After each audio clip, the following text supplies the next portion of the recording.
গুরুত্বপূর্ণ আন্তর্জাতিক বাণিজ্য জলপথ হরমুজ প্রণালীতে জাহাজ চলাচল স্বাভাবিক করার উপায় খুঁজতে যুক্তরাষ্ট্রের রাজধানী লন্ডনে বৈঠকে বসেছে ৩০টিরও বেশি দেশ।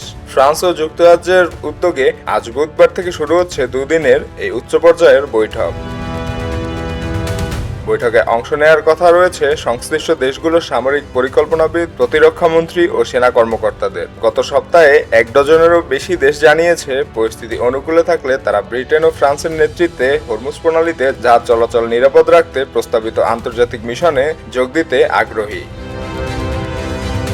রয়টার্সের এক প্রতিবেদনে বলা হয়েছে, ইউরোপ, এশিয়া ও মধ্যপ্রাচ্যের প্রায় ৫০টি দেশ এই প্রস্তাবিত মিশনের সদস্য হতে আগ্রহ প্রকাশ করেছে। ইরান যুদ্ধের প্রেক্ষাপটে ইউরোপীয় মিত্ররা যুক্তরাষ্ট্রকে প্রত্যাশিত সমর্থন না দেওয়ায় ক্ষোভ প্রকাশ করে প্রেসিডেন্ট ডোনাল্ড ট্রাম্প সম্প্রতি সামাজিক যোগাযোগ মাধ্যম ট্রুথ সোশ্যালে বলেন তার আর মিত্রের প্রয়োজন নেই। এর পরপরই যুক্তরাজ্য ও ফ্রান্স ওয়াশিংটনকে বার্তা দিতে একটি অনলাইন ভিডিও কনফারেন্সের আয়োজন করে, যেখানে প্রায় ৫০টি দেশ অংশ নেয়। সেই বৈঠকেই লন্ডনে সরাসরি বৈঠকে সিদ্ধান্ত হয়। ব্রিটেনের প্রতিরক্ষা মন্ত্রণালয়ের বিবৃতিতেও বিষয়টি নিশ্চিত করা হয়েছে।